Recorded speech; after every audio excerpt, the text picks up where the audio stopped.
स्वागत है आपका हमारे चैनल KTV स्टोरी में, जहां आपको सुनने मिलती है दिलचस्प तिलिस्मी जादुई कहानियां। अगर आप चैनल पर नए हैं तो चैनल को सब्सक्राइब करें, कहानी पसंद आए तो वीडियो को लाइक करें।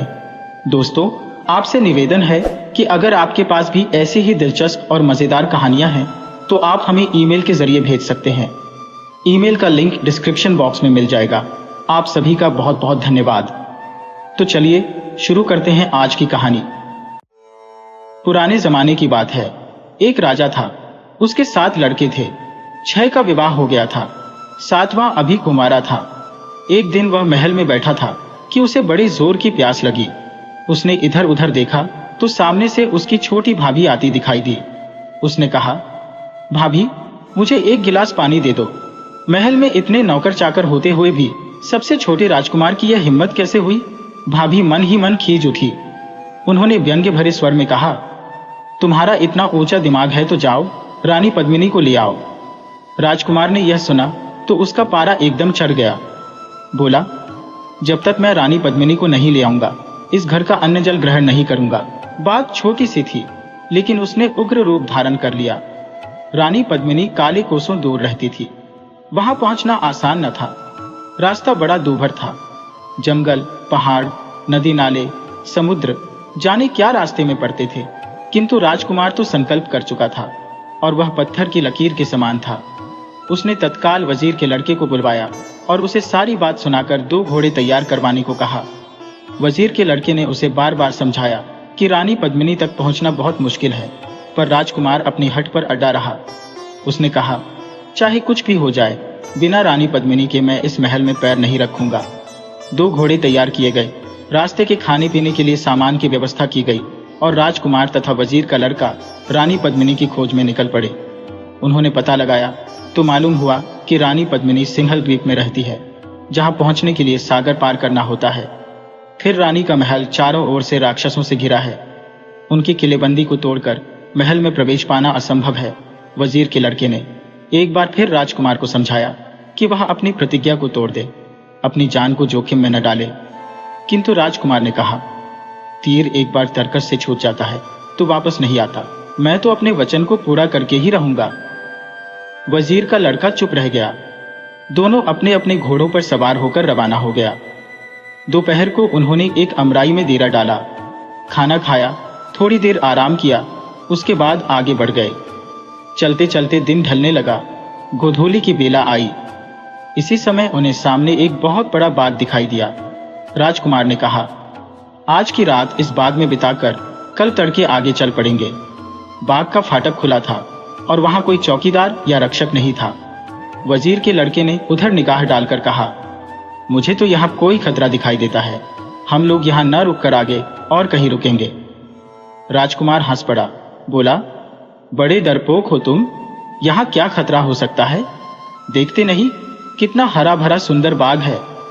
वजीर के लड़के ने कहा, आप माने ना माने, मुझे तो लग रहा है कि यहाँ कोई भेद छिपा है। राजकुमार ने उसकी एक न सुनी और अपने घोड़े को फाटक के अंदर बढ़ा दिया।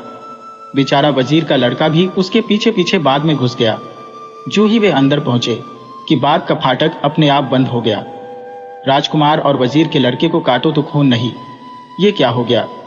वजीर के लड़के ने राजकुमार से कहा, मैंने आपसे कहा था ना कि यहाँ ठहरना मुनासिब नहीं, पर आप नहीं माने। उसका नतीजा देख लिया। राजकुमार ने कहा, वह सब छोड़ो, अब यह सोचो कि हम क्या करें। वजीर का लड़का बोला, अब तो एक ही रास्ता है कि हम घोड़ों को यही पेड़ों से बांध दें और किसी घने पेड़ के ऊपर चढ़कर बैठ जाएं।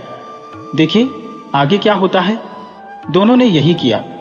घोड़े पेड़ से बांधकर वे एक ऊंचे पेड़ पर चढ़ गए और चुपचाप बैठ गए। अंधकार फैल गया, सन्नाटा छा गया। राजकुमार को नींद आने लगी। तभी उन्होंने देखा कि हवा में उड़ता कोई चला आ रहा है। दोनों कांप उठे। हवा का वेग रुकते ही वह आकृति नीचे उतरी। उसकी शक्ल देखते ही दोनों को लगा कि वे पेड़ से नीचे गिर पड़ेंगे। वह एक परी थी। उसने नीचे खड़ी होकर अपने इर्द गिर्द देखा। तभी इधर उधर से कई परियां आ गईं। उनके हाथों में पानी से भरे बर्तन थे। उन्होंने वहां छिड़काव किया। वह पानी नहीं, गुलाब जल था। उसकी खुशबू से सारा बाग महक उठा। अब तो उन दोनों की नींद उड़ गई और वे आंखें गड़ाकर देखने लगे कि आगे वे क्या करती है। हवा में उड़ती एक परी आ रही थी। उसी समय कुछ परियां और आ गईं। उनके हाथों में कीमती कालीन थे। देखते देखते उन्होंने वे कालीन बिछा दिए। फिर जाने क्या किया कि वह सारा मैदान रोशनी से जगमगा उठा। अब तो इन दोनों के प्राण मुंह को आ गए। उस रोशनी में कोई भी उन्हें देख सकता था। उस जगमगाहट में उन्हें दिखाई दिया कि एक ओर से दूध जैसे फव्वारे चलने लगे हैं। पेड़ों की हरियाली अब बड़ी ही मोहक लगने लगी। जब वे दोनों असमंजस में डूबे उस दृश्यावली को देख रहे थे, आसमान से कुछ परियां एक रत्न जटिल सिंहासन लेकर उतरी और उन्होंने उस सिंहासन को एक बहुत ही कीमती कालीन पर रख दिया। सारी परियां मिलकर एक पंक्ति में खड़ी हो गईं। राजकुमार ने अपनी आंखें मली। कहीं वह सपना तो नहीं देख रहा था। वजीर का लड़का बार बार अपने को धिक्कार रहा था कि उसने राजकुमार की बात क्यों मानी, पर अब क्या हो सकता था। आसमान में गड़गड़ाहट हुई। दोनों ने ऊपर को देखा तो एक उड़न खटोला उड़ा आ रहा था। यह क्या? राजकुमार फुसफुसाया। वजीर के लड़के ने अपने होठों पर उंगली रखकर चुपचाप बैठे रहने का संकेत किया। उड़न खटोला धीरे धीरे नीचे उतरा और उसमें से सजी धजी एक परी बाहर आई। वह उन परियों की मुखिया थी। सारी परियों ने मिलकर उसका अभिवादन किया और बड़े आदर भाव से उसे सिंहासन पर आसीन कर दिया। थोड़ी देर खामोशी छाई रही। फिर मुखिया ने ताली बजाई। एक परी आगे बढ़कर उसके सामने खड़ी हो गई। मुखिया ने बड़ी शालीनता से कहा, जाओ उसको लाओ। जो आज्ञा, कहकर वह परी वहां से चल पड़ी और उसी ओर आने लगी जहां पेड़ पर राजकुमार और वजीर का लड़का बैठे थे। दोनों की जान सूख गई। वे अपने भाग्य में क्या लिखाकर आए थे कि ऐसे संकट में फंस गए। परी उसी पेड़ के नीचे आई और राजकुमार की ओर इशारा करके कहा, नीचे उतरो, हमारी राजकुमारी ने तुम्हें याद किया है। राजकुमार हिचकिचाया।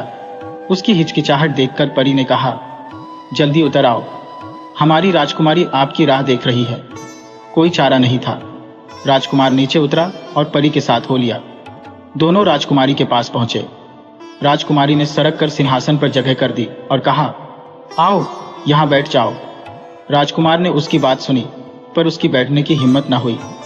राजकुमारी ने थोड़ी देर चुप रहकर कहा, तुम कौन हो? राजकुमार ने धीरे से कहा, मैं राजकर के राजा का बेटा हूं। तो तुम राजकुमार हो? राजकुमार ने मुस्कुराकर कहा।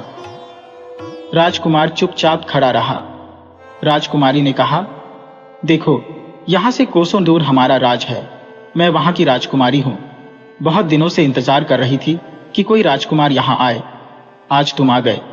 इतना कहकर राजकुमारी राजकुमार की ओर एकटक देखने लगी। राजकुमार को लगा कि वह बेहोश होकर गिर पड़ेगा, पर उसने अपने को संभाला। राजकुमारी की मुस्कुराहट और चौड़ी हो गई। बड़े मधुर शब्दों में बोली, तुम्हें मुझसे विवाह करना होगा। राजकुमार पर मानो बिजली गिरी। उसने कहा, यह नहीं हो सकता। क्यों? राजकुमारी ने थोड़ा कठोर होकर पूछा। इसलिए कि, राजकुमार ने कहा, मैं रानी पद्मिनी की तलाश में निकला हूं। मैंने प्रतिज्ञा की है कि जब तक वह नहीं मिल जाएगी, मैं अपने महल का अन्न जल ग्रहण नहीं करूंगा। ओह, यह बात है? राजकुमारी ने बड़े तरल स्वर में कहा, मैं नहीं चाहूंगी कि तुम अपनी प्रतिज्ञा को तोड़ो। प्रतिज्ञा बड़ी पवित्र होती है, उसे तोड़ना नहीं चाहिए। तुम अपनी प्रतिज्ञा पूरी करो, मैं उसमें तुम्हारी मदद करूंगी, पर एक शर्त पर। राजकुमार ने कहा, वह शर्त क्या है? राजकुमार बोली, पद्मिनी को लेकर तुम यहां आओगे और मेरे साथ शादी करके अपने राज्य को जाओगे। राजकुमार ने कहा, इसमें मुझे क्या आपत्ति हो सकती है? राजकुमारी थोड़ी देर मौन रही, फिर बोली, तुम सिंहल द्वीप पहुंचोगे कैसे? राजकुमार ने कहा, क्यों, उसमें क्या दिक्कत है? राजकुमारी हंसने लगी। हंसते हंसते बोली, तुम बड़े भोले हो। अरे, वहां पहुंचना हंसी खेल नहीं है। रास्ते में एक जादू की नगरी पड़ती है। सिंहल द्वीप का रास्ता वहीं से होकर जाता है। कोई भी तुम्हें अपने जादू में फंसा लेगा। तब? राजकुमार ने हैरान होकर कहा। राजकुमारी बोली, तुम उसकी चिंता न करो। यह लो, मैं तुम्हें एक अंगूठी देती हूं। तुम जब तक इसे अपनी उंगली में पहने रहोगे, तुम पर किसी का जादू असर नहीं करेगा। इतना कहकर राजकुमारी ने एक अंगूठी उसकी ओर बढ़ा दी। राजकुमार ने कहा, राजकुमारी, मैं तुम्हारा एहसान कभी नहीं भूलूंगा। राजकुमारी बोली, इसमें एहसान की क्या बात है? इंसान को इंसान की मदद करनी ही चाहिए। राजकुमारी एक अंगूठी उसे दे दी। तुम्हारी यात्रा सफल हो, तुम्हारी प्रतिज्ञा पूरी हो। राजकुमार ने उसका आभार मानते हुए सिर झुका दिया। रात बीतने वाली थी। राजकुमारी उठी और अपने उड़न खटोले पर बैठकर चली गई। परियों ने सारा सामान समेटा और वे भी अपनी अपनी दिशा को प्रस्थान कर गईं। राजकुमारी से विदा होकर राजकुमार डगमगाते पैरों से पर खुश खुश वहां आया जहां वजीर का लड़का बड़ी व्यग्रता से उसकी प्रतीक्षा कर रहा था। राजकुमार को सही सलामत लौट आया देखकर वजीर के लड़के की जान में जान आई। वह पेड़ पर से उतरा। राजकुमार ने उसे आप बीती सुनाकर कहा, देखो, कभी कभी बुराई में से भलाई निकल आती है। फिर दोनों ने अपने अपने घोड़े तैयार किए और उन पर सवार होकर चल पड़े। जैसे ही फाटक पर आए कि वह खुल गया, दोनों बाहर हो गए।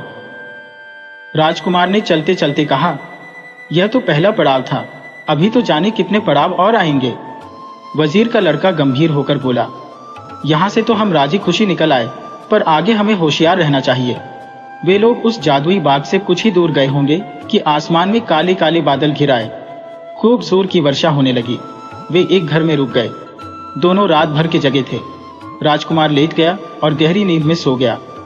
वजीर के लड़के को नींद नहीं आई। वह बैठा रहा।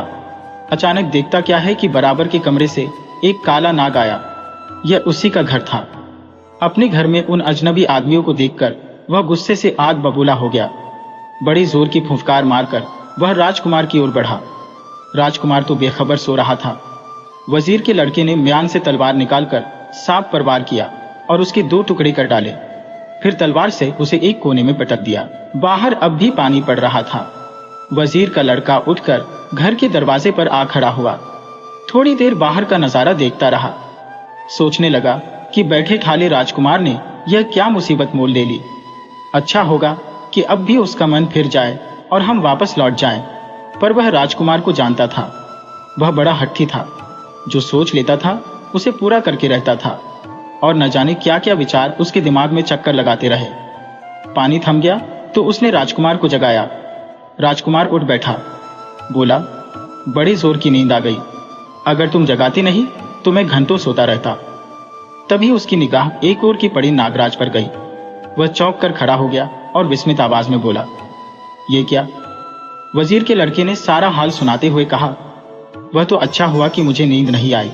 अगर सो गया होता तो यह नाग हम दोनों को डस लेता और हमारा सफर यही खत्म हो गया होता। राजकुमार वजीर के लड़के के मुंह से सारी दास्तान सुनकर बोला, मित्र, जिसे भगवान बचाता है उसे कोई नहीं मार सकता। यह भी याद रखो, हम लोग एक बड़े काम के लिए निकले हैं। जब तक वह काम पूरा नहीं हो जाएगा हमारा बाल बांका नहीं होगा। वजीर के लड़के ने इसका कोई जवाब नहीं दिया। दोनों ने सामान संभाला, घोड़ों पर जेन कसे और आगे बढ़ चले। चलते चलते एक तालाब आया। सूरज सिर पर आ गया था। आसमान एकदम निर्मल हो गया था। वहां वे रुक गए, भोजन किया, थोड़ी देर विश्राम किया, फिर आगे चल दिए। आगे एक बड़ा घना जंगल था। इतना घना कि हाथ को हाथ नहीं सोचता था। उसमें जंगली जानवर निडर होकर घूमते थे। डाकू छिपे रहते थे। वहां से निकलना हंसी खेल नहीं था। जब उन्हें यह जानकारी मिली तो वजीर के लड़के का दिल दहल उठा। उसने राजकुमार की ओर देखा, पर राजकुमार तो जान हथेली पर लेकर महल से निकला था। उसने कहा, अगर हम इन छोटी छोटी बातों से घबरा जाएंगे तो कैसे काम चलेगा। दोनों उस जंगल में घुसे। जैसा बताया था वैसा ही उन्होंने उसे पाया। अंधियारी रात का सा अंधकार फैला था। आगे आगे राजकुमार, पीछे वजीर का लड़का। जानवरों की नाना प्रकार की आवाजें आ रही थी। पक्षी कलरव कर रहे थे। वे लोग बड़ी सावधानी से आगे बढ़ रहे थे। अचानक उन्हें 2 चमकती आंखें दिखाई दी। राजकुमार ने अपने घोड़े को रोक लिया। खड़े होकर देखा तो सामने एक बाघ खड़ा था। क्षण भर में उन दोनों का खात्मा हो जाने वाला था। पर मौत सामने आ जाती तो कायर भी शूर बन जाता है। वजीर के लड़के ने आप देखा न ताव घोड़े पर से कूदा और तलवार से उस पर बड़े जोर का वार किया। राजकुमार ने भी भाले से उस पर हमला किया। बाघ वहीं ढेर हो गया। अब तो दोनों और बाघ पर तलवार से वार भी चौकन्ने हो गए। बहुत से जानवर उनके पास से गुजरे, पर वे उतने खूंखार नहीं थे। घोड़ों को देखकर रास्ते से हट गए। वे लोग पल भर को भी नहीं रुके। उन्हें पता नहीं चल रहा था कि वे कितना जंगल पार कर चुके हैं। सूरज ने भी वहां हार मान ली थी। उन्हें डर था कि कहीं रात ना हो जाए। रात में जंगली लोमड़ी भी शेर बन जाती है। जंगली सुअर, नीलगाय, भैंसे, शेर, चीते इधर उधर विचरण करने लगते हैं। पर वहां तो रात दिन एक सा था, उजाली का कहीं नाम नहीं था। उन दोनों ने हिम्मत नहीं हारी। उनके हौसले के सामने जंगल ने हार मान ली। जंगल समाप्त हुआ, खुला मैदान आ गया। दिन ढल गया था। मारे थकान के दोनों पस्त हो रहे थे। वजीर के लड़के ने कहा, अब हम यहीं कोई अच्छी जगह देखकर ठहर जाएं। हम लोगों की ताकत जवाब दे रही है और हमारे घोड़े भी पसीने से तरबतर हो रहे हैं। राजकुमार ने उसके प्रस्ताव को मान लिया। कुछ कदम आगे बढ़ने पर पैरों की एक झुरमुट में उन्होंने डेरा डाला। पास में कुआं था, उससे पानी लेकर स्नान किया, ताजा होकर खाना खाया। वजीर के लड़के ने कहा, मैं बहुत थक गया हूं, आज की रात मैं खूब सोऊंगा, आप पहरा देना। राजकुमार बोला, ठीक है। दोनों अपने अपने बिस्तरों पर लेट गए।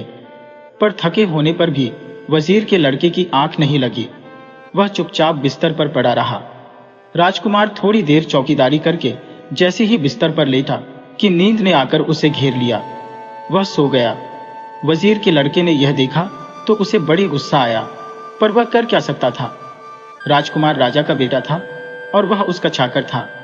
राजकुमार की रक्षा करना उसका कर्तव्य था और इसी के लिए वह उसके साथ आया था। जैसे तैसे सवेरा हुआ। वजीर के लड़के ने राजकुमार को जगाया।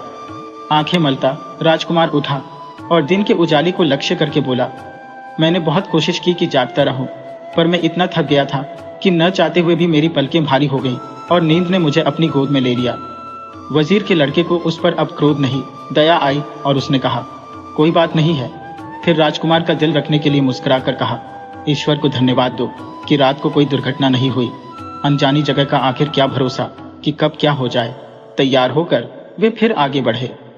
चलते चलते काफी समय हो गया। आगे उन्हें एक नगर दिखाई दिया। उसे देखकर वजीर के लड़के का माथा ठनका।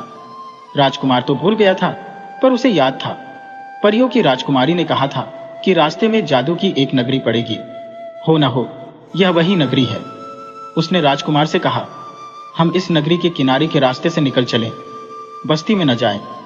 राजकुमार ने तुनक कर कहा, इतने दिनों से हम जंगलों और मैदानों में घूम रहे हैं, जैसे तैसे तो एक नगर आया है और तुम कहते हो इससे बचकर निकल चलें। नहीं, यह नहीं होगा। राजकुमार की इच्छा के आगे वजीर का लड़का झुक गया और दोनों ने नगरी में प्रवेश किया। नगरी की बनावट और सजावट को देखकर राजकुमार मुग्ध रह गया। बोला, वाह, ऐसी नगरी को देखने के आनंद से तुम वंचित होना चाहते थे। ऐसे घर, ऐसे महल, ऐसे बाग बगीचे कहाँ देखने को मिलते हैं। अपने अपने घोड़ों पर सवार दोनों नगर के भीतर बढ़ते गए। अकस्मात भांति भांति के फूलों और लता गुल्मों से सजे एक बगीचे को देखकर राजकुमार अपने घोड़े पर से उतर पड़ा और बगीचे की शोभा को निहारने लगा। तभी सामने के घर से एक बुढ़िया दौड़ी आई और राजकुमार से लिपटकर फूट फूट कर रोने लगी। रोना रुका तो बोली, मेरे बेटे, तुम कहाँ चले गए थे। राजकुमार भौचक्का सा रह गया। ये माजरा क्या है। उसने बुढ़िया की बाहों से अपने को छुड़ाने की कोशिश की, पर बुढ़िया ने उसे इतना जकड़ रखा था कि वह अपने को छुड़ा नहीं पाया। बुढ़िया फिर बिलखने लगी। राजकुमार को उस पर दया आ गई। बोला, तुम चाहती क्या हो। सिसकते हुए बुढ़िया ने कहा, थोड़ी सी देर को मेरे घर के भीतर चलो। इतना कहकर उसने राजकुमार का हाथ पकड़ लिया। अपना पीछा छुड़ाने के लिए राजकुमार उसके घर जाने को तैयार हो गया। वजीर के बेटे ने मना किया, पर वह नहीं माना। उसने वजीर के लड़के से कहा, तुम यहीं रहो, मैं अभी आता हूं। इतना कहकर वह बुढ़िया के साथ चल दिया। सामने के घर का दरवाजा खुला था। जो ही वे अंदर घुसे कि दरवाजा बंद हो गया। वजीर के लड़के ने दरवाजे पर जाकर उसे खटखटाया, पर कोई नहीं बोला। उसने मन ही मन कहा, यह एक नई मुसीबत सिर पर आ गई, पर अब हो क्या सकता था। उसने बार बार दरवाजा खटखटाया, राजकुमार को पुकारा, लेकिन कोई नहीं बोला। हार कर वह अपनी जगह पर बैठ गया और राजकुमार के आने की प्रतीक्षा करने लगी। घंटों बीत गए, न दरवाजा खुला न राजकुमार आया। घर के भीतर जो हुआ, वजीर का लड़का उसकी कल्पना भी नहीं कर सकता था। बुढ़िया जादूगरनी थी। उसने देख लिया कि राजकुमार की उंगली में एक ऐसी अंगूठी है जिस पर जादू का प्रभाव नहीं हो सकता। इसलिए उसने जैसे ही राजकुमार का हाथ पकड़ा, अंगूठी उतार ली। अब राजकुमार उसके बस में था। उसने घर के भीतर जाकर राजकुमार को मक्खी बना दिया। मक्खी सामने की दीवार पर जाकर बैठ गई। बुढ़िया ने जादू के जोर पर अपना यह रूप बना लिया था। असल में वह अपने असली रूप में आ गई और राजकुमार को भी मक्खी से उसके असली रूप में ले आई। हंसते हुए बोली, बहुत दिनों में तुम जैसा आदमी मिला है। राजकुमार हैरान रह गया। कहाँ गई वह बुढ़िया जो उसे वहां लाई थी? उसकी जगह यह सुंदरी कहां से आ गई? विस्मय से राजकुमारी कभी उस युवती को देखता, कभी घर पर इधर उधर निगाह डालता, पर उसकी समझ में कुछ ना आता। राजकुमार की यह हालत देखकर युवती जोर से हंस पड़ी। बोली, घबराते क्यों हो? मैं तुम्हारा कुछ भी बिगाड़ नहीं करूंगी। आओ मेरे साथ चौपड़ खेलो। राजकुमार ने दुखी होकर कहा, मैं यहां रुक नहीं सकता। क्यों? युवती ने पूछा। राजकुमार ने उसे सारी बात बता दी। बोला, मुझे जल्दी से जल्दी सिंहल द्वीप पहुंचकर रानी पद्मिनी से मिलना है। ठीक है। युवती ने उसकी ओर मुस्कुराकर देखा। पर तुम वहां पहुंचोगे कैसे? राजकुमार रानी पद्मिनी के चारों ओर की नाकेबंदी की बात सुन चुका था, फिर भी उसने अनजान बन कहा, क्यों? युवती बोली, पहले तो तुम सिंहल द्वीप पहुंच ही नहीं पाओगे। अगर किसी तरह पहुंच भी गए तो रानी पद्मिनी से मिल नहीं सकते। राजकुमार ने कहा, मुझे हर हालत में अपनी इच्छा पूरी करनी है। यदि मेरा प्रण पूरा नहीं हुआ तो मैं जान दे दूंगा। युवती करुणा से भरकर बोली, नहीं, उसकी नौबत नहीं आएगी। मैं तुम्हें एक काला और एक सफेद बाल देती हूं। काले बाल को जलाओगे तो पिशाचों की फौज आ जाएगी, सफेद बाल को जलाओगे तो देवों की फौज आ जाएगी। वे तुम्हारी हर तरह से मदद करेंगे, जो कहोगे वही करेंगे। राजकुमार के खोए प्राण आए। उसने उस युवती का आभार मानना चाहा, पर उसके मुंह से शब्द नहीं निकले, चुप रहा। युवती बोली, मेरी एक शर्त तुम्हें माननी होगी। वह क्या? राजकुमार ने उत्सुकता से पूछा। युवती ने गंभीर होकर पूछा, तुम पद्मिनी को लेकर जब लौटोगे तो मुझे भी साथ ले जाओगे? तुम्हारी यह शर्त मुझे मंजूर है। राजकुमार ने बड़े सहज भाव से कहा। युवती बोली, मैं जानती हूं कि तुम्हारे भीतर कितनी आग धधक रही है। मैं तुम्हें रोकूंगी। उसे बीच में ही रोककर राजकुमार ने कहा, मेरा मित्र बाहर बहुत बेचैन हो रहा होगा, अब तुम मुझे जाने दो। मुझे भी साथ ले चलो। बड़ी शरारत भरी आवाज में युवती बोली, मैं तुम्हें इस घर में अधिक दिन नहीं रखूंगी। बस आज की रात, सिर्फ आज की रात तुम मेरे साथ चौपड़ खेल लो। राजकुमार राजी हो गया। रात भर उसके साथ चौपड़ खेलता रहा। उसने युवती को बार बार हराया, पर हराकर युवती व्यथित नहीं हुई। उसे पता चला कि राजकुमार की बुद्धि कितनी प्रखर है। सवेरा होने से पहले युवती ने उसे एक डिब्बी में 2 बाल दिए और उसकी अंगूठी लौटा दी। बोली, जाओ, रास्ता कठिन जरूर है पर तुम्हें सफलता मिलेगी। उसने बड़े प्यार से राजकुमार को विदा किया और उसके जाने के लिए दरवाजा खोल दिया। उस एक रात में वजीर के लड़के की जो हालत हो गई थी, उसे वही जानता था। उसे लग रहा था कि अब राजकुमार अंदर ही फंसा रहेगा, बाहर नहीं आएगा। पर सहसा दरवाजा खुला और राजकुमार बाहर आता दिख पड़ा तो वह अपनी आंखों पर विश्वास नहीं कर सका। उसका जी भर गया। वह दौड़कर राजकुमार से लिपट गया और बच्चों की तरह फूट फूट कर रोने लगा। राजकुमार ने उसे ढांढस बंधाया। बोला, मित्र, घबराने की जरूरत नहीं है। जो होता है अच्छा ही होता है। इसके बाद उसने जादू करने की पूरी कहानी उसे कह सुनाई। बोला, मैं तो मानता हूं कि आदमी का इरादा पक्का हो तो उसे कामयाबी मिलकर ही रहती है। उसके रास्ते में बाधाएं आती हैं, पर वे दूर हो जाती हैं। वजीर के लड़के ने कहा, आप सही कहते हो, साधना के बिना सिद्धि नहीं मिलती। अब उन्होंने फिर आगे का रास्ता पकड़ा। उस नगरी से निकलकर अब वे खुले मैदान में थे। इधर उधर खेतों में फसल उग रही थी। लोग अपने अपने काम में लगे थे। वे लोग चलते गए। रास्ते में खेत खलिहानों के अलावा कहीं कहीं हरे भरे बाग बगीचे मिलते, कहीं नदी नाले, पर उन सबको पार करते हुए निर्विघ्न बढ़ते ही गए। रात होने से पहले उन्हें एक आश्रम मिला। उस आश्रम के बाहर एक साधु बैठे थे। सिर पर बड़ी जटाएं, लंबी दाढ़ी, घनी मूछें, भरा पूरा चेहरा। राजकुमार का मन हुआ कि रात को वहीं ठहर जाए। उसने अपने साथी से सलाह की तो वह भी राजी हो गया। राजकुमार ने तब साधु के पास जाकर कहा, हम मुसाफिर हैं, बहुत दूर से आ रहे हैं। यदि आपकी अनुमति हो तो रात को यहां ठहर जाए, सवेरे चले जाएंगे। साधु बोले, ये तो आश्रम है, हर कोई यहां रुक सकता। तुम आराम से ठहरो और जब तक मन करे हमारे साथ रहो। राजकुमार को यह सुनकर बड़ी खुशी हुई। उन्होंने घोड़ों को वहीं बांध दिया और आश्रम के एक कमरे में बिस्तर लगाया। खा पीकर जब बैठे तो साधु महाराज भी वहीं आ गए। बातें होने लगी। साधु बाबा बहुत पहुंचे हुए व्यक्ति थे। जब वह बोलते थे ऐसा प्रतीत होता था मानो उनके मुख से फूल झड़ रहे हो। उन्होंने पूछा, तुम लोग कहां से आ रहे हो, कहां जा रहे हो, तुम्हारी यात्रा का उद्देश्य क्या है? राजकुमार ने सारी जानकारी विस्तार से दे दी और अंत में कहा, बाबा जी आशीर्वाद दीजिए कि हमें अपने उद्देश्य में सफलता मिले। बाबा विह्वल हो आए। बोले, मेरा आशीर्वाद तो हमेशा सबके साथ रहता है, तुम्हारे साथ भी है। पर वत्स, तुम्हारा काम तो आकाश से तारे तोड़ लाने के समान है। इतना कहकर बाबा चुप हो गए। फिर बोले, पर मेरे यहां से तुम खाली हाथ नहीं जाओगे। मैं तुम्हें एक ऐसी भभूत दूंगा जिसे खाकर तुम सबको देख सकोगे, पर तुम्हें कोई नहीं देख सकेगा। बाबा उठकर गए। लौटे तो उनके हाथ में भभूत थी। उसे राजकुमार को सौंपते हुए बोले, इसे संभाल कर रखना और किसी को मालूम मत होने देना। राजकुमार ने बाबा का आशीर्वाद मानते हुए भभूत ले ली। अब तो धीरे धीरे पद्मिनी की नाकेबंदी को भेदने का रास्ता साफ होता जा रहा था। बाबा कह रहे थे, जीवन में अपना उद्देश्य ऊंचा रखो और उसे प्राप्त करने के लिए पूरे साहस से काम लो। ये जीवन प्रभु ने हमें बड़े बड़े काम करने के लिए ही दिया है। जिनके सामने कोई ऊंचा ध्येय नहीं होता, वे छोटी छोटी चीजों में फंसे रहकर अपनी जीवन यात्रा पूरी कर देते हैं। बाबा ने भभूत की डिब्बी उसे दी। राजकुमार और वजीर का बेटा उनकी बातें बड़ी ध्यान से सुन रहे थे। बाबा के मुंह से निकली एक एक शब्द के पीछे उनका विश्वास था। उन्होंने कहा, तुम लोग 3-4 दिन यहाँ विश्राम करके आगे बढ़ो। कौन जाने आगे की यात्रा अब तक की यात्रा से भी कठिन हो। थके होगे तो लड़ोगे कैसे, ताजे होगे तो पहाड़ की चोटी पर सहज ही पहुंच जाओगे। राजकुमार को जल्दी थी।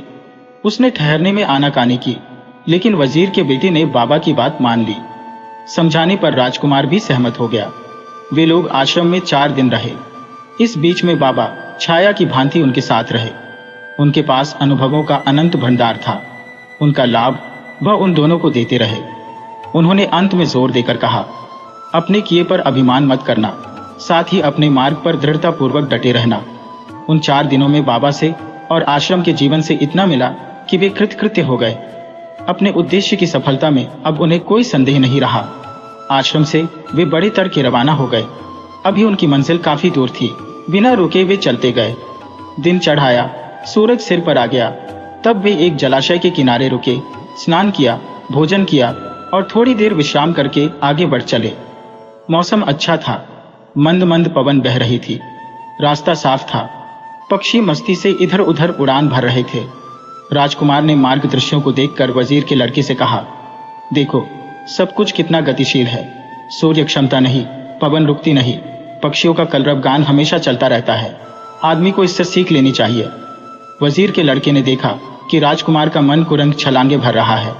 उसने कहा, धरती भी कहाँ रुकती है, हर घड़ी घूमती रहती है।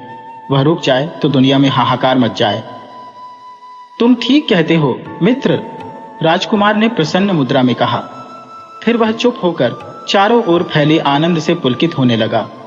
घोड़ों ने भी जैसे स्वामी के मनोभाव जान लिए। उनकी गति भी तीव्र होती गई। दिन ढलने लगा, अंधेरा अपनी चादर फैलाने लगा।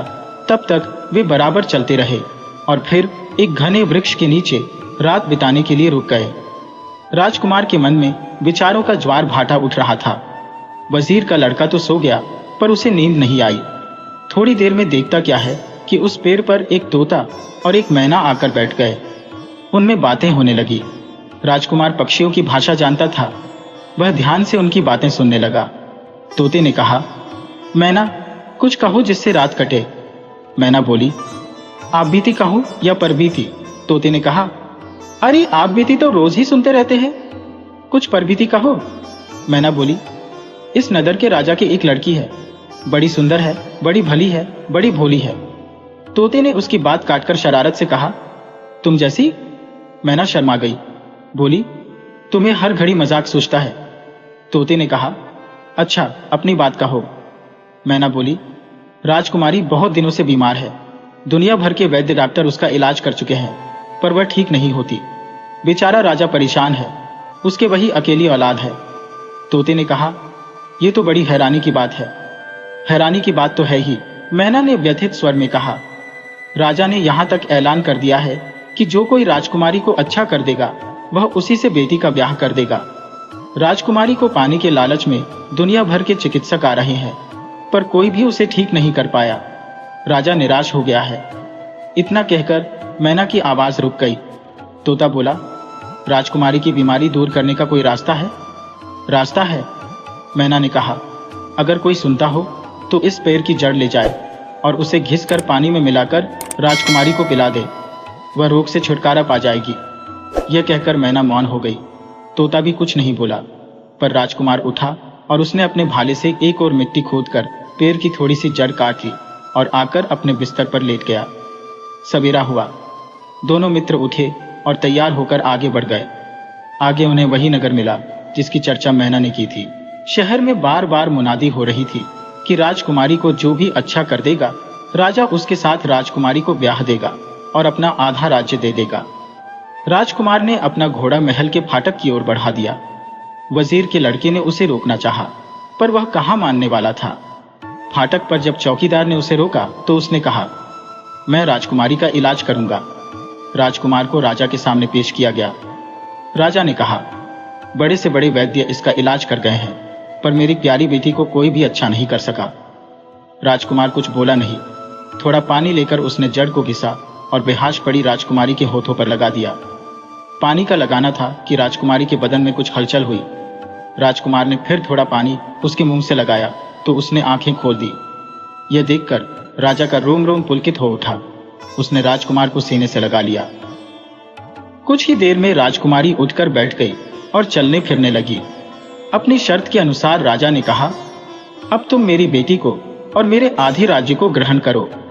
राजकुमार ने राजकुमारी के अच्छा हो जाने पर प्रसन्नता व्यक्त करते हुए राजा को अपनी प्रतिज्ञा बता दी। सुनकर राजा ने कहा, कोई बात नहीं है, तुम अपनी प्रतिज्ञा पूरी करके लौटो तो बेटी को साथ ले जाना और मन हो तो यहीं राज करना। सारे नगर में शोर मच गया। प्रजा ने राजकुमार को घेर लिया। राजा ने बड़ी कठिनाई से लोगों को रोका और बड़े मान सम्मान से राजकुमार को विदा देते हुए कहा, यहां से 10 कोस पर पश्चिम में एक बाबा गुफा में रहते हैं, तुम उनसे मिलते जाना, वह तुम्हारी मदद करेंगे। राजकुमार महल से बाहर आया तो वजीर का लड़का उसकी राह देख रहा था। उसे सारा समाचार मिल गया था। उसने राजकुमार को सीने से लगाकर कहा, यह क्या चमत्कार हुआ? राजकुमार ने उसे पिछली रात की घटना सुनाकर कहा, इस दुनिया में सचमुच कभी कभी चमत्कार हो जाता है। न हम उस पेड़ के नीचे ठहरते, न यह करिश्मा होता। हमें तोता मैना का उपकार मानना चाहिए। राजा ने उन्हें बाबा से मिलने को कहा था। राजकुमार ने उसी दिशा में प्रस्थान किया। 10 कोस पर उन्हें वही गुफा मिल गई। उसमें बाबा बैठे थे। राजकुमार घोड़े से उतरकर उनके पास गया और उन्हें प्रणाम करके सामने खड़ा हो गया। बाबा आंखें बंद किए बैठे थे। थोड़ी देर में उन्होंने आंखें खोली और जिज्ञासा भाव से कहा, कैसे आए हो? राजकुमार ने सारा हाल सुनाकर कहा, राजा ने कहा था कि मैं आपके दर्शन करूं। बाबा बड़ी आत्मीयता से बोले, वत्स, तुमने काम बड़ा कठिन और जोखिम भरा उठाया है। राजकुमार ने कहा, बाबा, काम कठिन जरूर है, लेकिन आदमी तो बना ही कठिन काम करने के लिए है। बाबा की आंखें चमक उठी। बोले, तुमने ठीक कहा, जो कठिन काम से बचे वह आदमी कैसा? कुछ रुककर उन्होंने कहा, अब तुम सिंहल द्वीप के पास आ गए हो, लेकिन वहां पहुंचने के लिए तुम्हें महासागर पार करना होगा। कैसे करोगे? राजकुमार ने कोई झिझक नहीं दिखाई। बोला, बाबा, जो शक्ति मुझे यहां तक ले आई है वही शक्ति इस कठिनाई का भी रास्ता निकालेगी। शाबाश वत्स, बाबा ने विभोर होकर कहा, आदमी तो निमित्त है, काम शक्ति ही कराती है। इतना कहकर बाबा ने खड़ाओं की एक जोड़ी उसे देते हुए कहा, इन्हें पहनकर तुम सहज ही समुद्र पार कर जाओगे। जाओ, मेरा आशीर्वाद तुम्हारे साथ रहेगा। राजकुमार ने अत्यंत कृतज्ञ भाव से बाबा के चरणों में सिर रखा और बाबा ने समुद्र पार करने के लिए खड़ाऊ की जोड़ी दी। उसकी पीठ थपथपाकर उसे आशीर्वाद देकर विदा किया। घोड़ों पर सवार होकर जब वे चले तो राजकुमार भाव विह्वल हो रहा था। उसने वजीर के लड़के से कहा, राजा बड़ा उदार था, उसके साथ जो हुआ उसका बदला उसने चुका दिया। इतनी बड़ी समस्या को सहज ही हल कर दिया। दोनों आगे बढ़े। उनकी अब विशाल सागर को देखने के लिए आतुरता थी, पर सहसा एक चिंता ने राजकुमार को आ घेरा। वह तो खड़ाओं की मदद से सागर पार कर लेगा, पर उसके साथी का क्या होगा? उसने वजीर के लड़के से कहा, मित्र, आगे की लड़ाई अब मुझे अकेले को ही लड़नी पड़ेगी। जब तक मैं लौट कर नहीं आऊं तुम यहीं रुके रहोगे। वजीर का लड़का हतप्रभ हो गया। ये कैसे होगा? अकेला राजकुमार कैसे उस किले को फतह कर सकेगा? जब उसने राजकुमार से अपनी आशंका व्यक्त की तो राजकुमार ने उसे धीरज बंधाते हुए कहा, तुम चिंता मत करो, आगे के लिए मेरे पास सारे साधन हैं। फिर इधर उधर की बातें करते हुए वे आगे बढ़ते गए। राजकुमार का मन परेशान था। वजीर का लड़का भीतर ही भीतर परेशान था। यदि राजकुमार को कुछ हो गया तो वह राजा को कैसे मुंह दिखाएगा? राजकुमार हिम्मत से आगे बढ़ रहा था, साथी का दिल बैठ रहा था। दिन भर चलने के बाद अंत में उन्हें दहाड़ता सागर सामने दिखाई पड़ा। बड़ी बड़ी लहरें उठ उठकर एक भयानक दृश्य प्रस्तुत कर रही थी। तट पर पहुंचकर दोनों घोड़ों से उतर पड़ी और निर्निमेष नेत्रों से सागर की विशाल जलराशि को देखने लगे। अगले दिन प्रातः प्रस्थान करने का निश्चय किया। बड़े तड़के उठकर राजकुमार ने अपने घोड़े को खूब प्यार किया। वजीर के लड़के के बहते आंसुओं को पोंछकर उसे सीने से लगाया और सूर्य की प्रथम किरण के फूटते ही पैरों में खड़ाऊं पहनकर सागर के तट पर जा खड़ा हुआ। उसके बाद जो ही पैर पानी पर रखा उसका सारा बदन कांप उठा, लेकिन तभी उसने अनुभव किया कि वह पानी पर ऐसे खड़ा है जैसे धरती पर खड़ा हो। फिर तो वह एक एक कदम रखते हुए आगे बढ़ने लगा। वजीर का लड़का आश्चर्य से देख रहा था कि पानी पर यह इस प्रकार कैसे चल रहा है। धीरे धीरे राजकुमार आंखों से ओझल हो गया। राजकुमार का वह पूरा दिन सागर पर चलते चलते समुद्र पर चलता राजकुमार बीता। समुद्र की छोटी बड़ी मछलियां, दूसरे जीव जंतु उसकी तरफ आते थे, किंतु उसके पास आने की हिम्मत नहीं कर पाते थे, कुछ दूर से ही भाग जाते थे। राजकुमार बड़े आनंद से आगे बढ़ता गया, पर समुद्र का अंत उसे दिखाई नहीं देता था। पूरा दिन और पूरी रात उसने चलते चलते बिताई। अगला दिन आया तब उसे सागर का किनारा दिख पड़ा। वही था सिंहल द्वीप, जिसमें पद्मिनी को पाने के लिए वह घर से निकला था। उस भूमि को देखकर उसे रोमांच हो आया, लेकिन दूर से ही उसने देखा कि काले काले खूंखार राक्षस द्वीप की रक्षा के लिए खड़े हैं। राजकुमार ने भभूत की डिब्बी खोली और एक चुटकी भभूत मुंह में डाल ली। अब वह सबको देख सकता था। वह बेधड़क राक्षसों के बीच पहुंच गया। राक्षस बड़े ही डरावने थे। उनके रंग रूप और चेहरों को देखकर रोंगटे खड़े हो जाते थे। उनके हाथों में हथियार देखकर प्राण सूख जाते थे।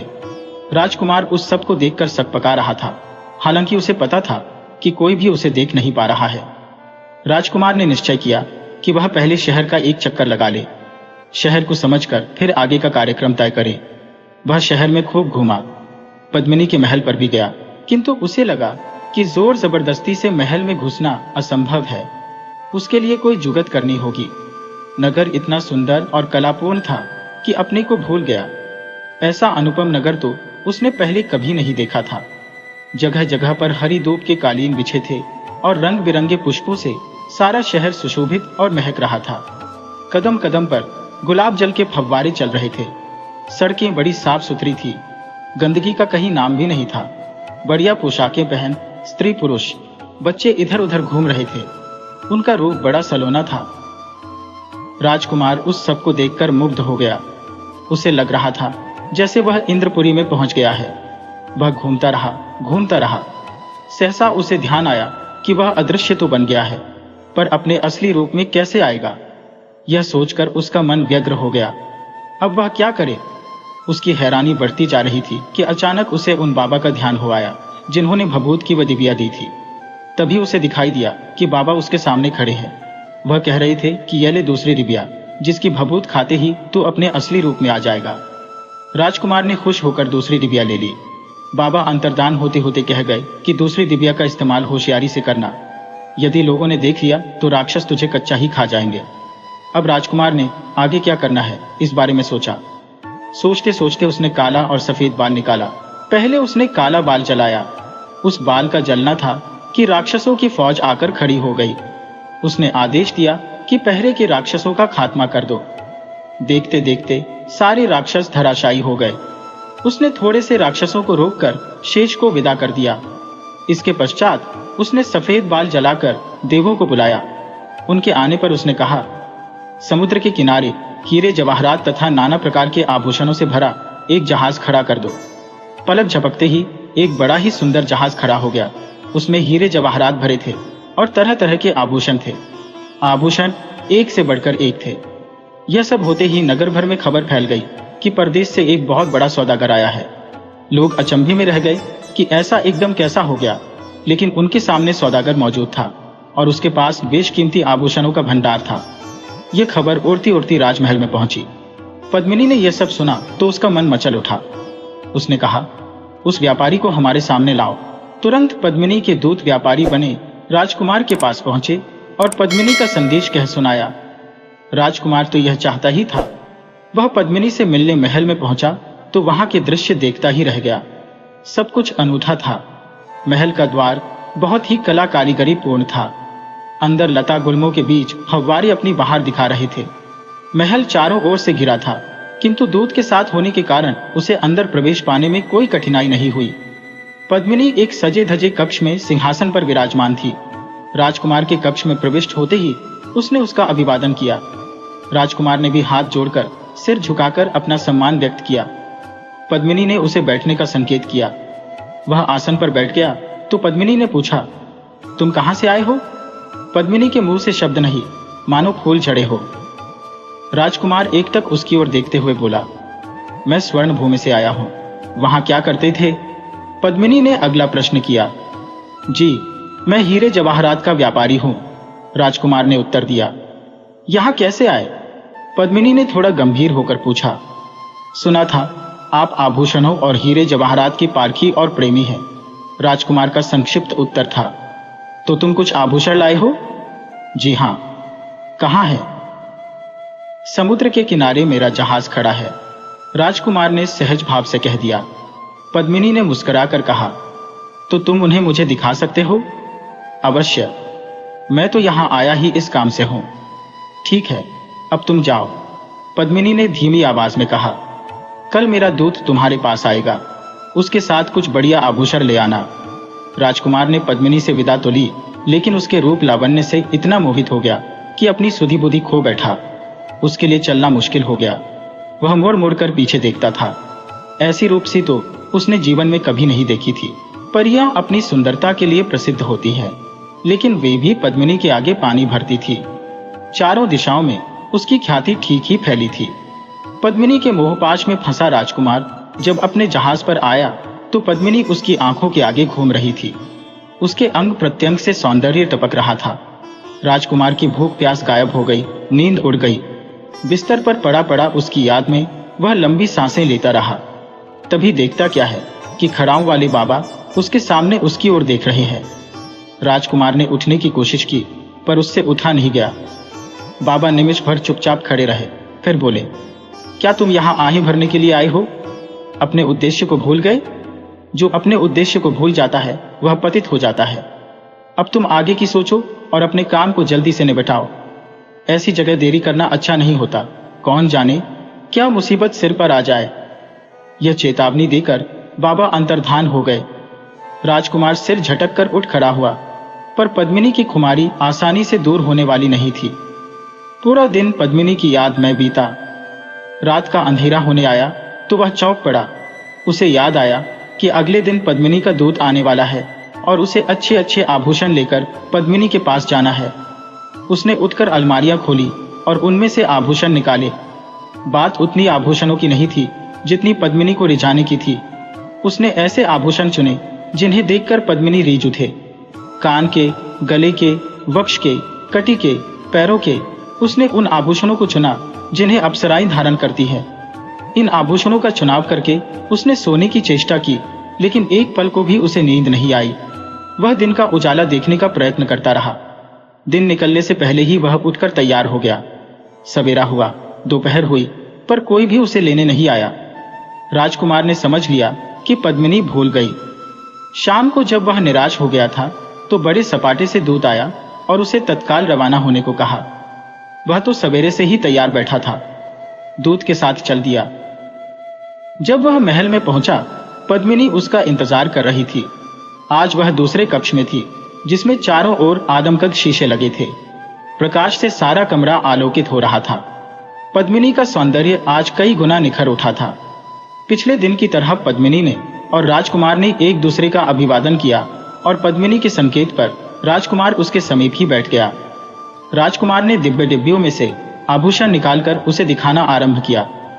पद्मिनी एक एक आभूषण को हाथ में लेकर अपने शरीर से लगाकर शीशे में देखती कि कैसा लगता है, और जो उसे पसंद आता उसे एक ओर को रख देती।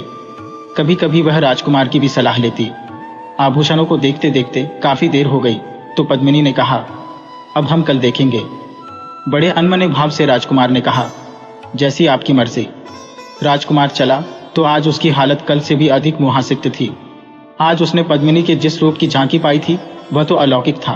उसकी आंखें चौंधिया रही थी।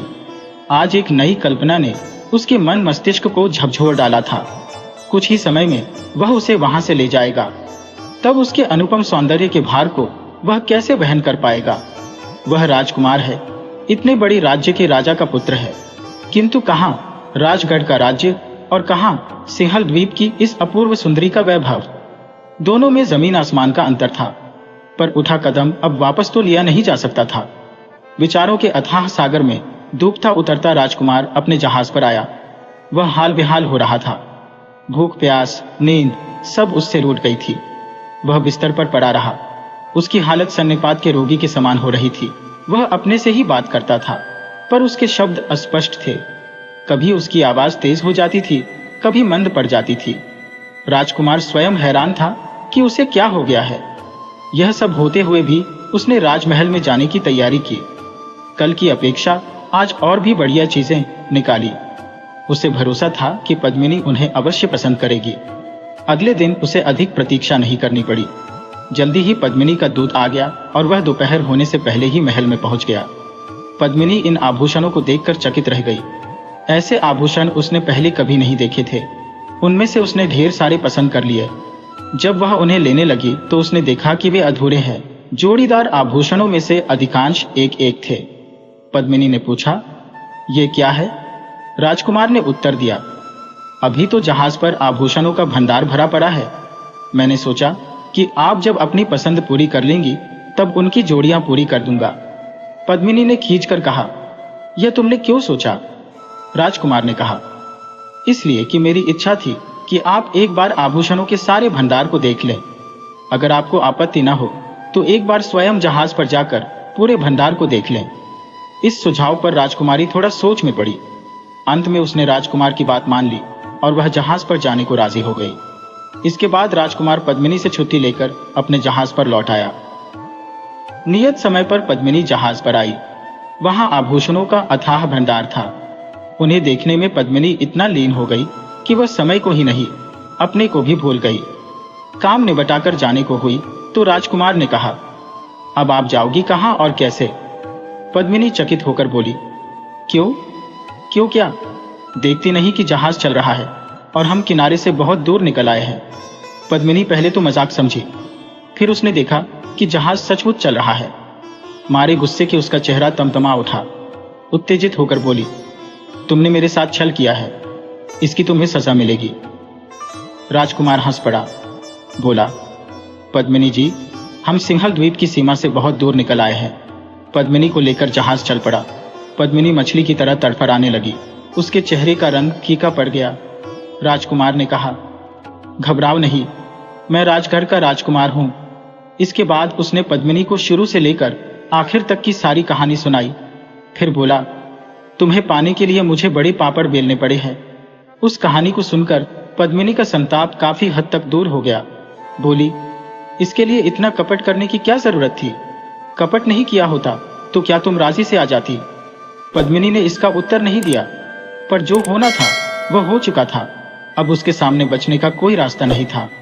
भाग्य के साथ समझौता करने के अलावा अब और क्या हो सकता था? आहत हिरनी की तरह वह राजकुमार के पास आ बैठी। जहाज तेजी से आगे बढ़ रहा था। पद्मिनी आवेश और आवेग से थक कर चूर हो गई थी। उसे सूझ नहीं रहा था क्या करे। मन उसका इतना अस्थिर हो रहा था कि एकाग्र भाव से कुछ सोच भी नहीं पा रही थी। इतने में जहाज बड़े जोर से इधर उधर होने लगा। पद्मिनी ने भयभीत होकर राजकुमार की ओर देखा। राजकुमार ने उसे सांत्वना देते हुए कहा, घबराने की कोई बात नहीं है। समुद्री तूफान आ गया है, थोड़ी देर में शांत हो जाएगा। तूफान का वेग बढ़ता गया। बड़ी बड़ी लहरें उठकर जहाज से टकराने लगी। जहाज डगमगाने लगा। किसी आसन्न खतरे की आशंका से वह राजकुमार से लिपट गई। राजकुमार ने धीरे धीरे उसकी पीठ थपथपाई और उसे भरोसा दिया कि उनका कुछ नहीं बिगड़ेगा। फिर हंसकर राजकुमार बोला, अब तुम्हें परेशान होने की जरूरत नहीं है। तुम्हारी रक्षा की जिम्मेदारी अब तुम्हारी नहीं, मेरी है। राजकुमार उसे दुलारता रहा। तूफान का वेग धीरे धीरे शांत होता गया। पद्मिनी तन मन से बेहद थक गई थी, सो गई। पर राजकुमार की आंख नहीं लगी। अचानक उसे बड़ा धीमा स्वर सुनाई दिया। राजकुमार ने विस्मित होकर इधर उधर देखा। जहाज पर उन दोनों के सिवा कोई नहीं था। फिर वह स्वर किसका था? पता चला कि एक तोता और एक मैना आपस में बातें कर रहे हैं। अपनी आदत के अनुसार तोते ने मैना से कुछ कहने को कहा और मैना ने वही बात दोहराई कि वह आप बीती कहे या पर बीती। तोता बोला, कुछ आप बीती कहो, कुछ पर बीती। मैना ने कहा, कल मेरी जान बाल बाल बची। तोते ने व्यग्र होकर पूछा, क्या हुआ? मैना बोली, क्या कहूं, जमाना बड़ा खराब हो गया है। आदमी ने हमारा जीना हराम कर दिया है। हम उसका कुछ भी नहीं बिगाड़ते, फिर भी वह हमारी जान लेने पर तुला रहता है। कल मैं एक पेड़ पर बैठी थी कि किसी आदमी ने मुझ पर जानलेवा हमला किया। वह तो पेड़ के पत्तों और टहनियों ने मुझे बचा लिया, नहीं तो जान जाने में कुछ कसर नहीं रही थी। तोते के मुंह से एक दीर्घ निश्वास छूटा, फिर फुसफुसाया, जाको राखे साया, मार सकिए न कोई। मैना ने कातर होकर कहा, मर भी जाते तो क्या, अब मेरे लिए रोने वाला कौन है? बच्चे बड़े होकर जाने कहाँ चले गए, अकेली जान रह गई है। मैना सिसकने लगी। तोते ने कहा, मैना इतना दुखी क्यों होती हो? जिसका कोई नहीं होता उसका भगवान होता है। फिर कुछ चुप रहकर बोला, अब कुछ पर बीती कहो। मैना ने कहा, क्या कहूं, चारों तरफ दुख है। इस जहाज पर दो बड़े प्यारे लोग हैं, लेकिन हाय। मैना एकदम खामोश हो गई। फिर उसने कहा, इनकी सांसें गिनी चुनी है, बेचारे। तोता व्यथित हो उठा, बोला, रुक रुक कर क्यों बोलती हो? साफ साफ कहो कि इन्हें क्या होने वाला है। मैना ने कहा, सवेरे यह जहाज किनारे लग जाएगा, वहां वजीर का लड़का मिल जाएगा। उसने इन दोनों के ठहरने की व्यवस्था एक घर में की है। इनके ठहरने के कुछ ही देर बाद घर ढह जाएगा, दोनों उसमें दब जाएंगे। तोते ने व्यथित होकर कहा, यह तो बड़ा बुरा होगा मैना। अभी इन बेचारों ने दुनिया में देखा ही क्या है? क्या इनके बचने का कोई उपाय नहीं है? है, बोली, ये वजीर के लड़के की बात न माने और उस घर में न ठहरे। अगर कोई सुनता हो तो गांठ बांध ले कि अगर ये उस घर में ठहरे तो इनके प्राण किसी भी हालत में नहीं बचेंगे। तोते ने पूछा, उसके बाद तो खैरियत है ना? और मैना ने कहा, कहावत है कि मुसीबत कभी अकेली नहीं आती। इनकी मुसीबत यही खत्म नहीं हो जाती। ये जहां ठहरेंगे वहां भी एक मुसीबत इनका पीछा कर रही है। वह क्या? तोते ने अधीर होकर पूछा। मैना बोली, सवेरे उठकर राजकुमारी जैसे ही अपने जूते में पैर डालेगी, उसने बैठा सांप उसे काट लेगा। तोते के मुंह से निकला, हे भगवान। उसने आहत होकर पूछा, क्या उससे बचने का कोई रास्ता नहीं है? मैना बोली, रास्ता सब चीजों का होता है। यदि कोई सुनता हो तो राजकुमारी से पहले उठे और सांप को मारकर निकाल ले। वहां से बचने के बाद तो फिर को कोई बाधा नहीं है। तोते ने पूछा, एक बाधा और है। मैना ने कहा, एक बाधा और है। मैना ने कहा, वह क्या? ये दोनों एक उड़न खटोले में बैठेंगे। मैना बोली, वह उड़न खटोला ऊपर जाकर खराब हो जाएगा और नीचे आ गिरेगा, उसमें ये दोनों मर जाएंगे। तोते ने कहा, तुम्हारी ये बातें सुन सुनकर मेरा दिल बैठा जा रहा है। जल्दी से बताओ कि इस आफत से बचने का कोई मार्ग है। मैना ने कहा, अगर कोई सुनता हो तो वह इन्हें उड़न खटोले में न बैठने दे। इन सब बाधाओं से पार जाने पर इनकी जिंदगी में आनंद ही आनंद है। तोते ने चैन की सांस ली। राजकुमार मैना की एक एक बात बड़े ध्यान से सुन रहा था। अपने ऊपर आने वाली आपदाओं से वह सिहर उठा, पर बचने के उपाय जानकर उसे खुशी हुई। उसने मन ही मन मैना का उपकार माना। सवेरा होने में अब देर नहीं था। दोनों पक्षी उड़ गए। किनारा भी तो अब दूर नहीं था। जब जहाज किनारे आकर लगा तो राजकुमार ने देखा कि वजीर का लड़का वहां उपस्थित था। राजकुमार ने पद्मिनी से उसका परिचय कराते हुए कहा, यह मेरा साथी है। सागर की यात्रा आरंभ करने तक मेरे दुख सुख में इसने बराबर मेरा साथ दिया। वजीर का लड़का पद्मिनी को देखकर गदगद हो गया। उस दिन वहीं रहने के लिए उसने एक भवन की व्यवस्था कर रखी थी। वहां पहुंचने पर राजकुमार को मैना की बात याद आ गई राजकुमार ने कहा, हमें यहाँ नहीं ठहराना, और कोई भवन देखो। वजीर के लड़के ने कहा, आपके आने से पहले मैं यहाँ के सारे भवन देख चुका हूँ, ये सबसे अच्छा है। पर राजकुमार ने उसकी एक न सुनी। वजीर के लड़के ने दूसरे भवन की खोज की। दूसरा भवन उस भवन के पास ही मिल गया। वे लोग उसमें ठहर गए। बड़ी देर तक राजकुमार उसे अपनी कहानी सुनाता रहा। फिर वे सो गए। आधी रात के बाद जोर की गड़गड़ाहट हुई। वजीर का लड़का उठकर बाहर आया तो देखा पहला भवन गिरकर मिट्टी में मिल गया है। उसने राजकुमार की दूरंदेशी की भूरी भूरी प्रशंसा की। पद्मिनी तो सो गई, लेकिन राजकुमार रात भर तारे गिनता रहा। भोर होने से पहले देखता क्या है कि एक काला विषैला सांप आया और कुंडली मारकर पद्मिनी के जूते में बैठ गया। राजकुमार तो चिंतित होकर उस घड़ी की प्रतीक्षा कर जूते में बैठे सांप को मारा ही रहा था। उसने तलवार निकालकर सांप के 2 टुकड़े कर डाले और बाहर फेंककर पद्मिनी के उठने की राह देखने लगा। थोड़ी देर में पद्मिनी उठी। उसकी थकान दूर हो गई थी और उसके चेहरे की कांति लौट आई थी। उसने मुस्कुराकर राजकुमार की ओर देखा। राजकुमार भी मुस्कुराकर उसे पास किया और कुछ देर तक उसके मुलायम बालों को सहलाता रहा। पद्मिनी मन ही मन विभोर हो रही थी कि उसे अपने जीवन साथी के रूप में एक ऐसा सुंदर और पराक्रमी व्यक्ति मिल गया। वजीर के लड़के ने आगे की यात्रा उड़न खटोले से करने का विचार किया और एक उड़न खटोला मंगवा भी दिया, लेकिन राजकुमार ने उसमें बैठने से साफ इनकार कर दिया। वजीर के लड़के को बड़ा बुरा लगा, पर राजकुमार के आगे उसकी एक न चली। वे घोड़ों पर सवार होकर ही आगे बढ़े। उड़न खटोले में कुछ और लोग बैठ गए, लेकिन थोड़ी दूर जाकर उड़न खटोला धड़ाम से नीचे आ गिरा और उसमें बैठे सब लोगों की जानें चली गई। राजकुमार ने अनुभव किया कि मैना की भविष्यवाणी कितनी सच थी। मार्ग में मनमोहक दृश्यों को देखते हुए वे लोग आगे बढ़ते गए।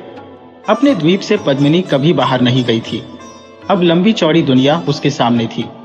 तरह तरह के लोग थे, तरह तरह की उनकी पोशाकें थी, तरह तरह के उनके आचार विचार थे।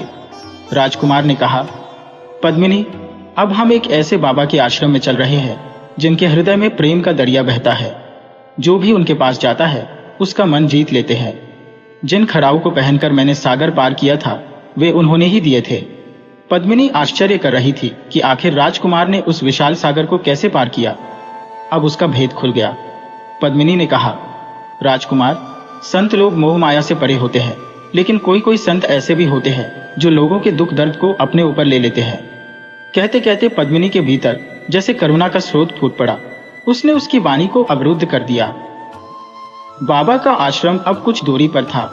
राजकुमार ने कहा, हमें देर भले ही हो जाए, पर हम रुकेंगे बाबा के आश्रम में ही। रास्ता काटने के लिए राजकुमार पद्मिनी को अच्छे अच्छे किस्से सुनाता रहा। वह उन्हें ध्यान से सुनती रही। अंत में आसमान जब टिमटिमाते तारों से जगमगा उठा, वे आश्रम में पहुंच गए। बाबा कई दिन से उनकी राह देख रहे थे। इतनी देर कैसे हो गई, यह सोचकर उनका मन व्याकुल हो उठता था। राजकुमार को पद्मिनी के साथ सामने देखकर उनका हृदय हर्ष से पुलकित हो उठा। उन्होंने बड़ी ममता से उनका स्वागत किया और आश्रम के सर्वोत्कृष्ट कक्ष में उन्हें ठहराया। उस कक्ष में कोई दीवार नहीं थी। हरी भरी वल्लरियों ने एक दूसरे से लिपटकर उस कक्ष का निर्माण किया था। पद्मिनी उस कक्ष को देखकर रोमांचित हो उठी। बाबा ने बड़े प्यार से कहा, तुम लोग बड़ा सफर करके आए हो, थक गए होंगे, कुछ खा पी लो और आराम से सो जाओ। रात बढ़ती जा रही थी, अंधकार गाढ़ा हो रहा था, पर उस घने अंधेरे में भी आश्रम की आत्मा अपनी माधुरी बिखेर रही थी। आश्रम के अंतेवासियों ने अपने शाही मेहमानों के लिए नाना प्रकार के व्यंजन तैयार कर दिए थे। बड़े उल्लास के वातावरण में मेहमानों ने आश्रम का प्रसाद पाया। प्रत्येक वस्तु इतनी स्वादिष्ट थी कि राजकुमार और पद्मिनी ने अनुभव किया मानो वह किसी देवलोक में आए हो।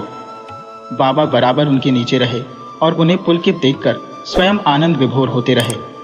पद्मिनी ने कहा, मैं तो सोच भी नहीं सकती थी कि यहाँ जंगल में इस प्रकार मंगल होगा, पर संतों की महिमा को कौन जानता है। यह सुनकर बाबा से चुप नहीं रहा गया। बोले, पद्मिनी, आनंद भीतर की चीज है। जब आदमी का अंतर प्रमुदित होता है तो बाहर सब कुछ हरा भरा दिखाई देता है।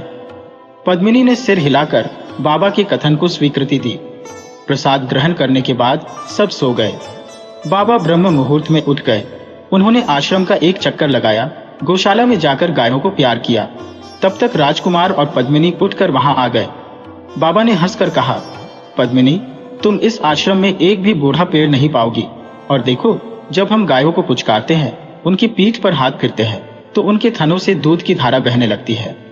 पेड़ पौधे और पशु पक्षी भी प्यार के भूखे होते हैं। पद्मिनी ने आश्रम में निगाह डाली तो सचमुच उसे एक भी बूढ़ा पेड़ दिखाई नहीं दिया, और बाबा ने जब गायों को दुधाया और उनकी पीठ पर हाथ फिराया तो उनके थनों से दूध की धाराएं बहने लगी। पद्मिनी चकित रह गई।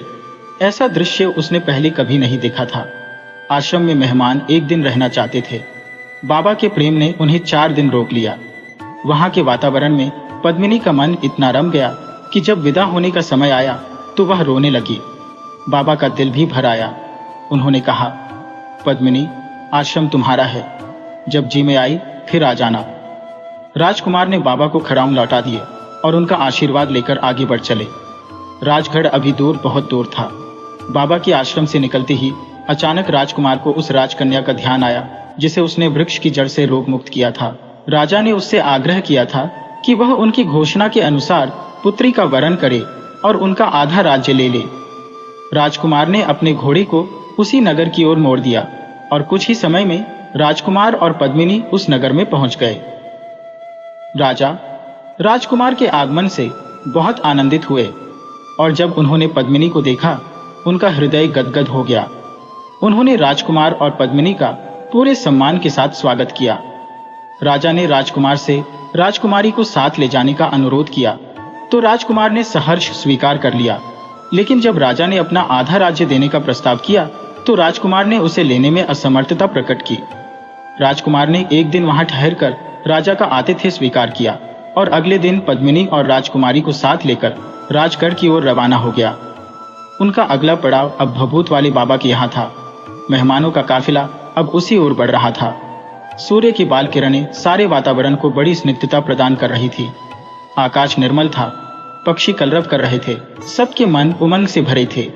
उन्हें राजगढ़ पहुंचने की जल्दी थी, पर मार्ग के अनुपम दृश्य उनके पैरों में जंजीर डाल रहे थे। पर्वत श्रृंखला पार करते हुए तो वे इतने अभिभूत हुए कि घोड़ों पर से उतर पड़े और उपत्यकाओं की हरियाली तथा पर्वत शिखरों पर सुहावनी धूप की सुनहरी चादर देखकर सबके मन आनंद से उछलने लगे। पद्मिनी ने प्रकृति की उस छटा का जी भर कर पान करते हुए राजकुमार का हाथ पकड़ लिया। बोली, राजकुमार, आदमी अगर इतना ऊंचा उठ जाए, इतना निर्मल हो जाए तो धरती पर स्वर्ग उतर आए। एक अलौकिक आभा से पद्मिनी का मुखमंडल दीप्त हो रहा था। उसे देखकर ऐसा लगता था जैसे इंद्रलोक की कोई देवांगना इस धरती पर आ गई हो। वह मुस्कुराती थी तो प्यार के धवल निर्जर बहने लगते थे। वह हंसती थी तो सारी वादी महकते पुष्पों से आच्छादित हो उठती थी। बड़े स्नेह से भीगकर राजकुमार बार बार उस कोमलांगी की ओर देखता था। उस अनमोल संपदा को पाकर वह बार बार अपने भाग्य को सराहता था। उसे लगा पर्वतों के उतार चढ़ाव से पद्मिनी थक जाएगी, किंतु पद्मिनी तो रुकने का नाम ही नहीं ले रही थी। उसने भावुक होकर कहा, पद्मिनी, तुम अब घोड़ी पर बैठ जाओ, तुम्हारे पैर दर्द करने लगेंगे। पद्मिनी ने बड़े उल्लास से कहा, क्यों, तुम मुझे इस आनंद से वंचित करना चाहते हो? उसके इस उद्गार से ऊंचे ऊंचे पर्वत शिखर निहाल हो गए।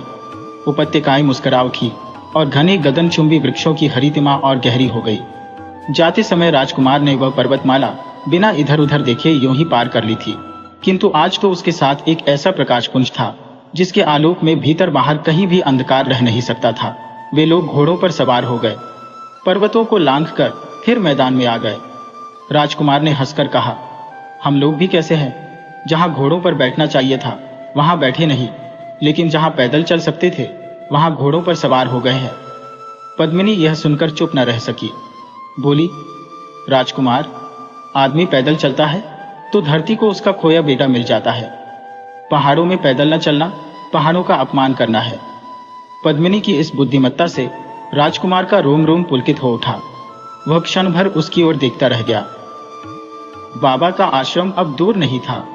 राजकुमार ने कहा, पद्मिनी, अब हम उन बाबा के आश्रम में पहुंच रहे हैं जिन्होंने मुझे एक ऐसी चमत्कारी भभूत दी थी जिसे खाकर मुझे कोई नहीं देख सकता था और मैं सबको देख सकता था। फिर कुछ रुक कर बोला, उसी भभूत को मुंह में डालकर मैंने तुम्हारे सिंहल द्वीप में प्रवेश किया था। पद्मिनी ने कहा, तो तुम मेरे महल में भी आए होंगे? नहीं, राजकुमार बोला, मैंने तुम्हारे महल को बाहर से देखा था, भीतर क्यों नहीं आए?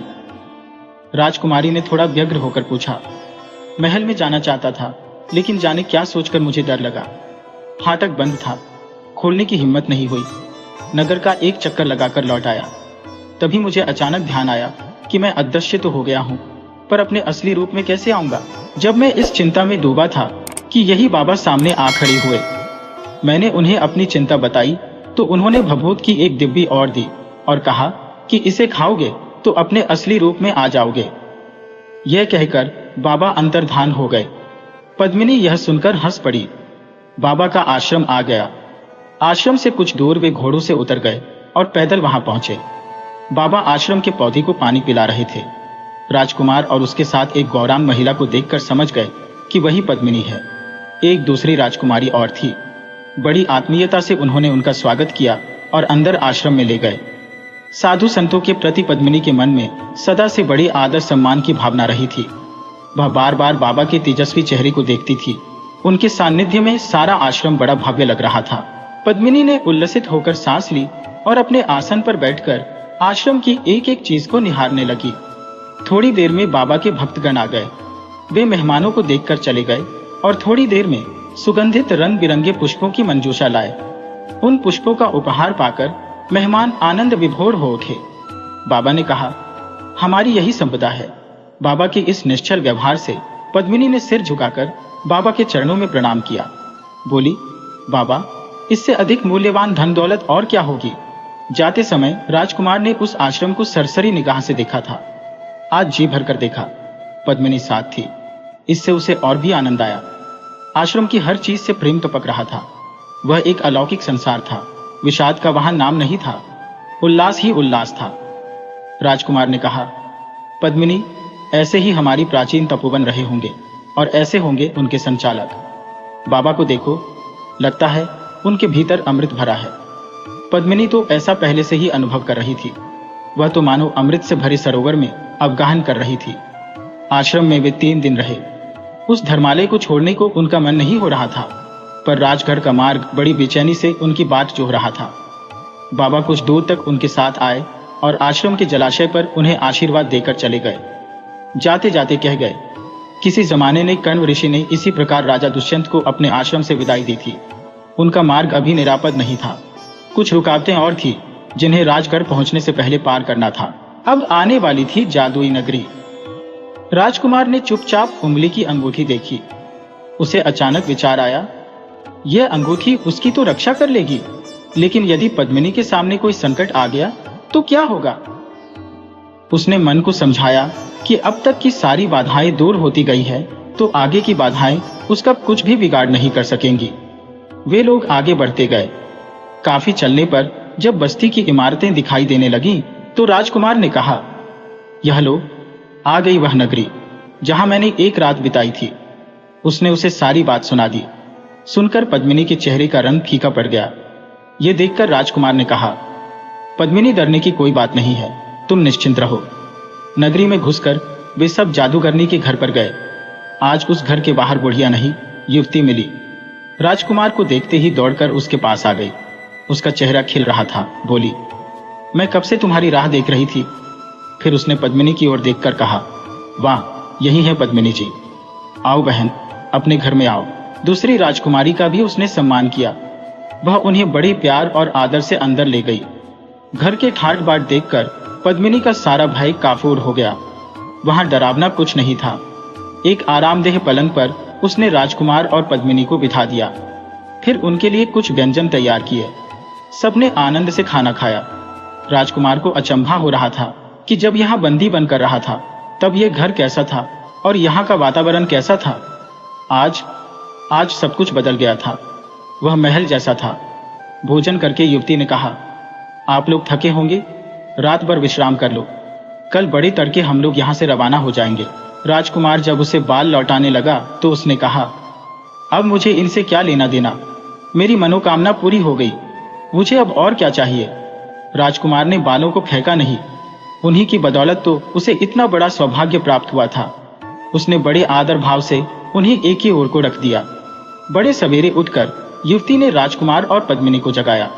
वे उठे और तैयार होकर घर के बाहर आए। युवती ने आंसू भरी आंखों से हाथ जोड़कर उस घर से अंतिम विदा ली और राजकुमार और पद्मिनी के साथ रवाना हो गई। चलते समय राजकुमार को वजीर के लड़के की याद आई, जिसने अपने प्राण मुंह में रखकर एक रात यहाँ बिताई थी। अब वह आज के खुशी के दिन के देखने के लिए वहां नहीं था। जहाज से उतरने के कुछ दिन बाद ही राजकुमार ने उसे राजगढ़ भेज दिया था, जिससे वहां उनके स्वागत की तैयारियां हो सकें। वे सब आगे बढ़े। जादू की नगरी पीछे छूट गई। पद्मिनी और युवती के बीच बातें चल पड़ी। पद्मिनी ने पूछा, बहन, तुम इस काम में कैसे पड़ गई? युवती ने उत्तर दिया, यह हमारा पुश्तैनी धंधा है। कब से आरंभ हुआ मैं नहीं जानती, पर मेरी माँ ने मेरे पिता को उसी प्रकार पकड़ा था जिस प्रकार मैंने राजकुमार को पकड़ा। मेरे पिता भी धवनगढ़ के राजकुमार थे। मेरी माँ को सिद्धि प्राप्त थी कि आदमी को जो चाहे वह बना दे। सबसे आसान आदमी को मक्खी बनाकर रखना था। वह उड़ नहीं सकती थी, जहां चिपका दी चिपकी रहती थी। मैंने अपनी माँ से वह सिद्धि प्राप्त कर ली। पद्मिनी ने गंभीर होकर कहा, यह अच्छा काम तो था नहीं। युवती ने इस पर क्रोध नहीं किया, सहज स्वर में बोली, बहन, अच्छा हो या बुरा, पुश्तैनी धंधा तो चलता ही है। फिर वह थोड़ा चुप रहकर बोली, तुम विश्वास नहीं करोगी, पर सच यह है कि मुझे भी वह अच्छा लगता था। रूप बदलते आदमी का शरीर सूख जाता था, उसका तेज मंद पड़ जाता था। जब तक वह वहां से निकल भागने का इरादा छोड़ नहीं देता था, हम भी अपने काम से बाज नहीं आते थे। माँ उन्हें कुत्ता बना देती थी। बेचारे दिन भर भौंकते रहते थे। अगर तुम उनकी हालत देखती तो तुम्हारा कलेजा बैठ जाता। पर हम लोगों की दया ममता तो मर गई थी।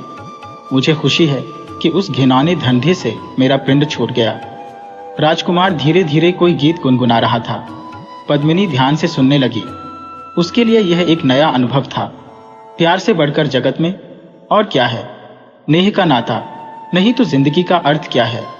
हाथ में सब कुछ तुम्हें मिल जाएगा। इस धारा का राज्य भी तुमको सुलभ हो जाएगा, किंतु पा सकते नहीं तुम प्यार। है बड़ा अनमोल मानव का दुलार। राजकुमार का कंठ सुरीला था।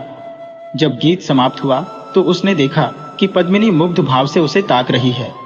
वह हंसने लगा, पर पद्मिनी तो जाने किस लोक में विचरण कर रही थी। बड़े आनंद से यात्रा आगे बढ़ती रही। सूर्य के पैर भी उनके साथ चलते रहे।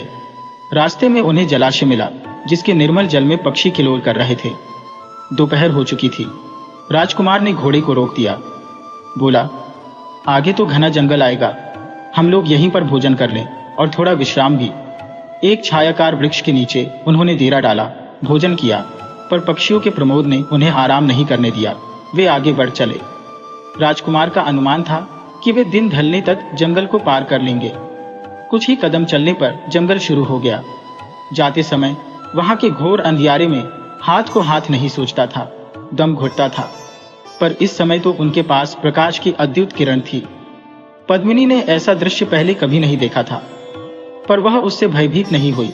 राजकुमार जिस गीत को गा रहा था, उसकी पहली दो कड़ियों को अपने कोमल स्वर से दोहराती रही। प्यार से बढ़कर जगत में और क्या है? नेह का नाता न हो तो जिंदगी का अर्थ क्या है?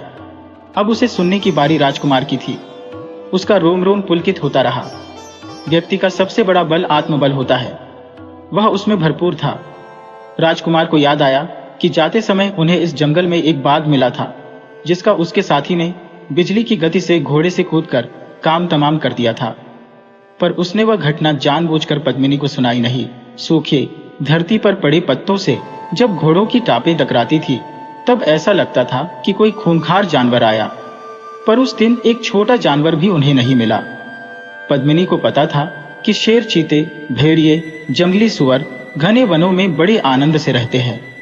उसकी इच्छा ऐसे जानवरों को देखने की थी, पर एक भी जानवर नहीं आया। पद्मिनी को बड़ी निराशा हुई। जंगल पार हुआ, दिन ढलने को था। राजकुमार को अभी अपना एक और वचन पूरा करना था। वह बाघ अधिक दूर नहीं था। वे लोग तेजी से आगे बढ़ते रहे। पद्मिनी को राजकुमार ने उस रात की दास्तान बड़े रसपूर्वक सुना दी थी। पद्मिनी का मन वहां पहुंचने को बड़ा आतुर हो रहा था। थोड़ा आगे बढ़ने पर उन्हें बाघ का विशाल फाटक दिखाई देने लगा।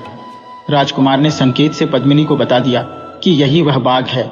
फाटक पहले की तरह खुला था, उनके अंदर घुसते ही बंद हो गया। पर आज राजकुमार को पिछली बार की तरह पेड़ पर छिपकर नहीं बैठना पड़ा। वे सब मजे में खड़े खड़े परियों के नजारे देखते रहे। राजकुमारी जब सिंहासन पर आसीन हुई तो राजकुमार अपने आप पद्मिनी और दोनों अन्य सुंदरियों को लेकर उसके सामने जा खड़ा हुआ। उन्हें देखकर राजकुमारी का रोम रोम हर्षित हो उठा।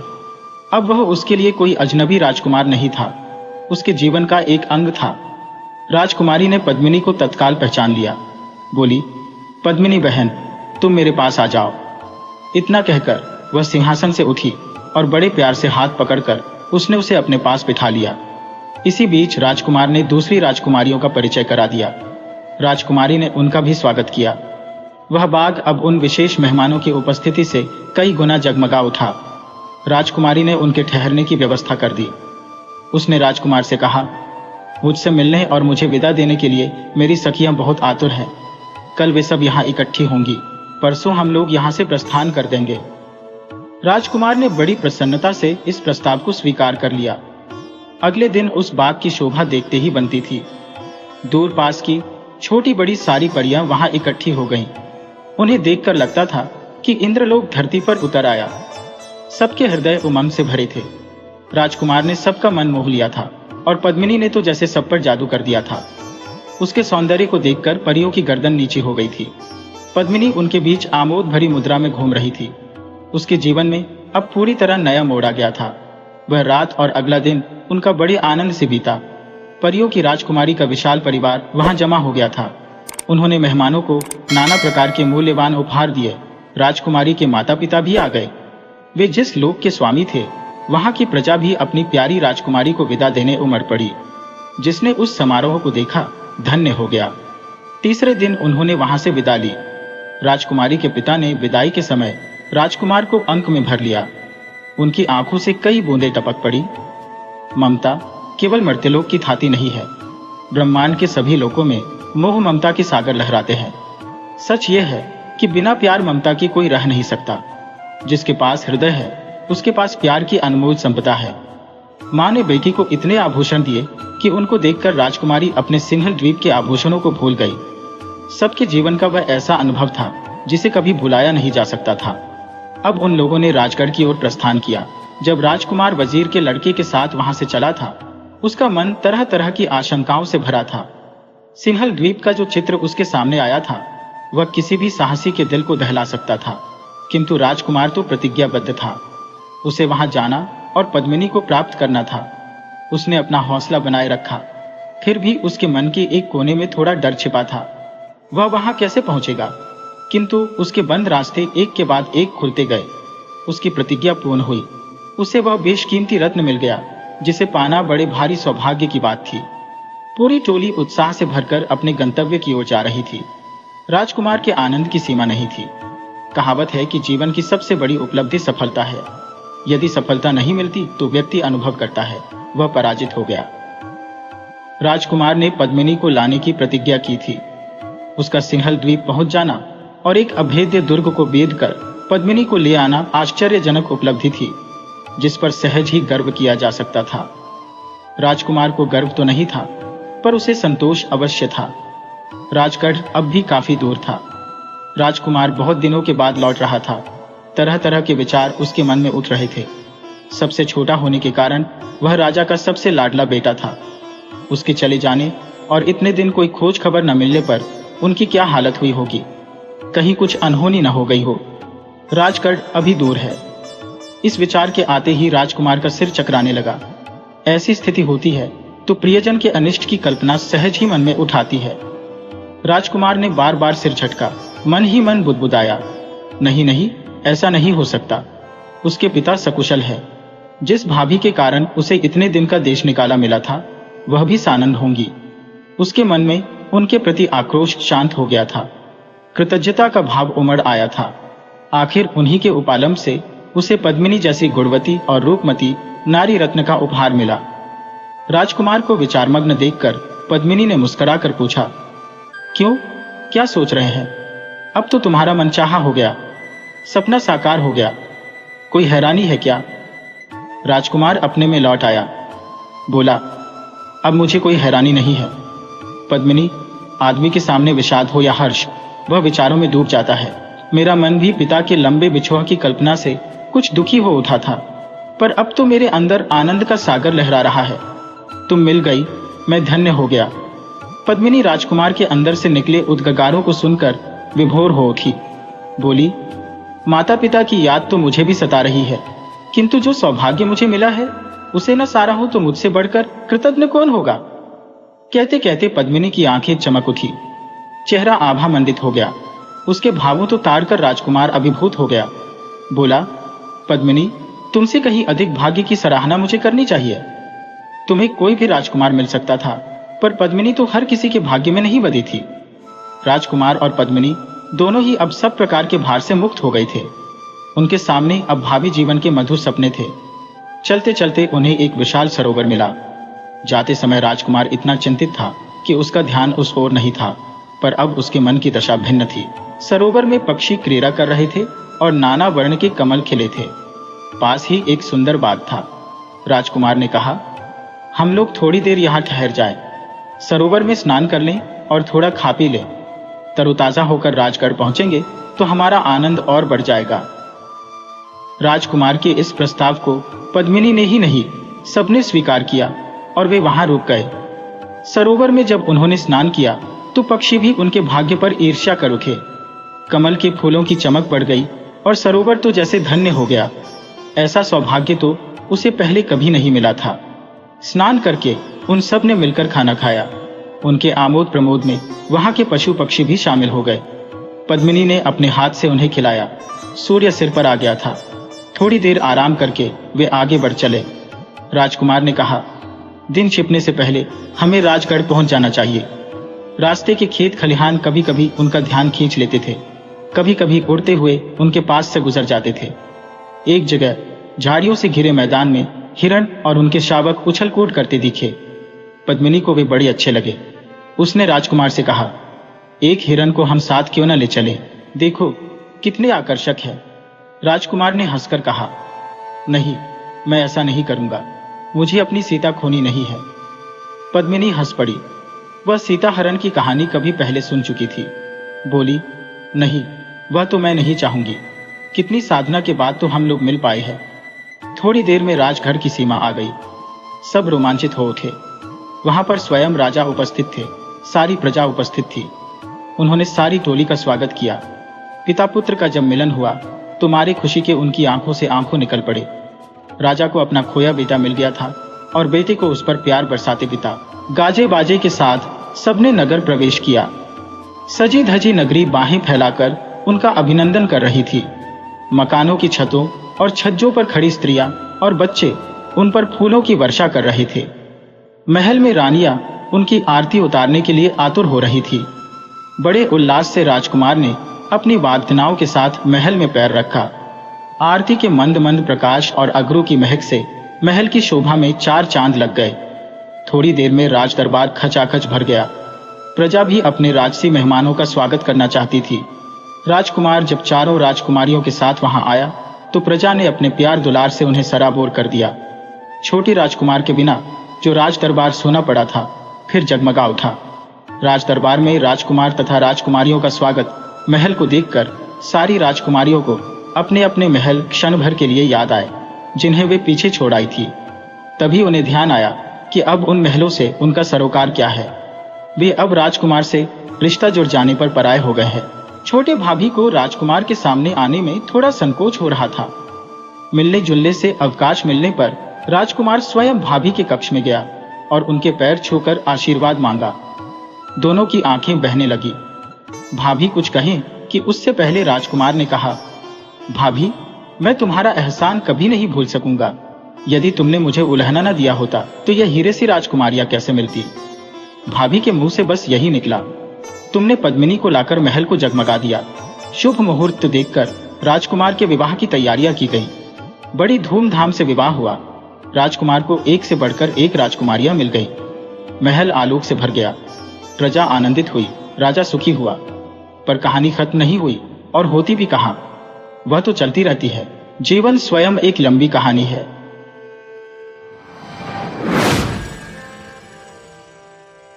वीडियो अच्छी लगे हो तो इसे लाइक करें और ऐसी ही मजेदार कहानियों के लिए चैनल को सब्सक्राइब करें और बेल आइकन दबाएं। ज़्यादा से ज़्यादा अपने दोस्तों को शेयर करें। धन्यवाद।